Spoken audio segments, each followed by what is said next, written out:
tribulations. Guzmaniac here with the first installment of Clean Slate, where we give all things given a bad rap a second chance.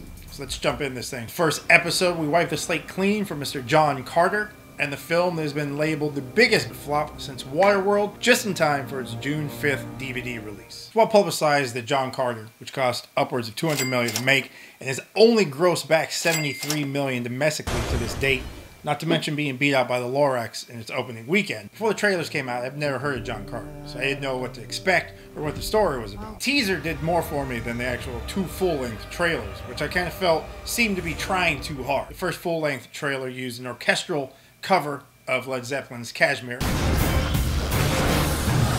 which I approve. Awesome, well done on that. The second used some wub-wub dubstep that pretty much screamed, "Please watch this movie, please!" But if you're a fan of the book, like our good friend Mike Champion, then I think the trailers did its job of getting you excited to finally see the Edgar Rice Burroughs novels brought to the big screen. Before I get to the movie, I kind of want to break down the journey the John Carter novels had to take to get to the big screen. So you have Bob Clampett, the director of Looney Tunes, who approached Edgar Rice Burroughs in 1931 to adapt A Princess of Mars into a feature-length animated film. Burroughs was stoked, Clampett put together some test footage, but it bombed during test screenings in 1936. Jumping in our DeLorean to the 80s, Disney buys the rights so that they can make a movie to compete against Star Wars and Conan the Barbarian. Turning to John McTiernan, best known for Die Hard and Predator, get to the chopper! With Tom Cruise as star as John Carter. The project soon fell apart because McTiernan realized that the visual effects of the time were not advanced enough to do the book justice. Now we travel to the year 2004. Paramount Studios now owns the rights after a bidding war with Columbia Pictures. This incarnation of the series was set to be directed by Robert Rodriguez, who had to be replaced because of his drama with Sin City, so they turned to Cary Conran, director of Sky Captain and the World of Tomorrow. Holy shit,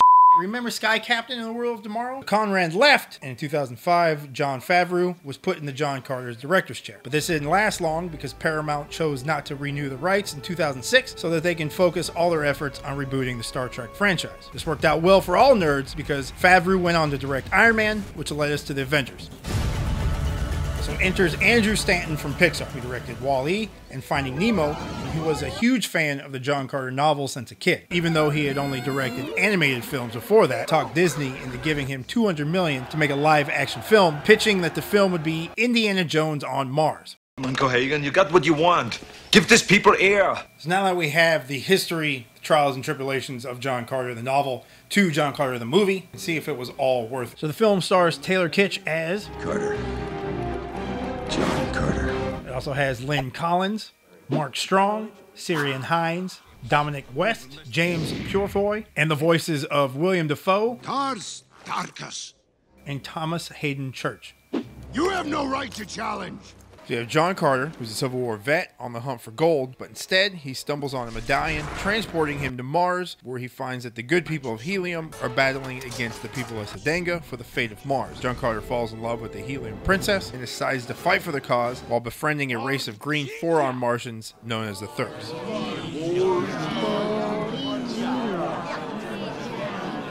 Now what makes John Carter special is that, like how Superman gains powers on Earth from our sun, John Carter's earthly makeup gives him superhuman abilities on Mars. Must be the density of your bones.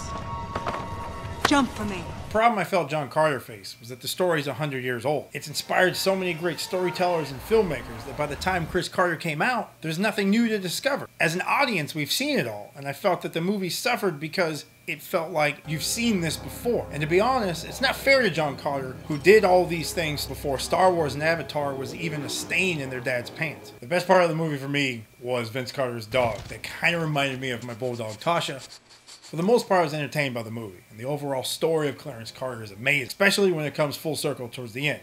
But at certain points, it kind of dragged, and nothing really jumped out as a memorable moment of movie history. But the more I think about the movie and the story, the more I like it. I mean, by no means is this a bad movie. I just feel that it suffers from the fact that so many stories have either been inspired by or ripped Jimmy Carter off that you just don't feel like it's innovating. You don't feel that you're watching something new. If there's a sequel, I'll watch it. But seeing how John Carter didn't get nearly as much booty as the Pirates franchise, I wouldn't be surprised if the John Carter trilogy was put to rest by Disney. All in all, I give Sean Carter a 50-50 split. If you're fans of the books, you'll love the movie, and I highly recommend getting it on Blu-ray. For the other half, Netflix or rent it, if renting's even still a thing, I don't know. You're not going to hate it, but you're not going to be blown away, and you'll probably be relieved you didn't drop the $20 to $40 for it on Blu-ray.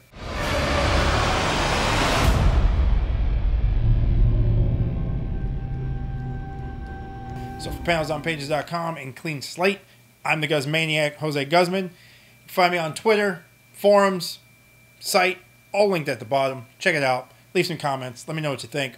Next week, DVD releases. We hit up crazy-ass Nick Cage to see if Ghost Rider 2 is worthy of a second shot. Thanks for watching.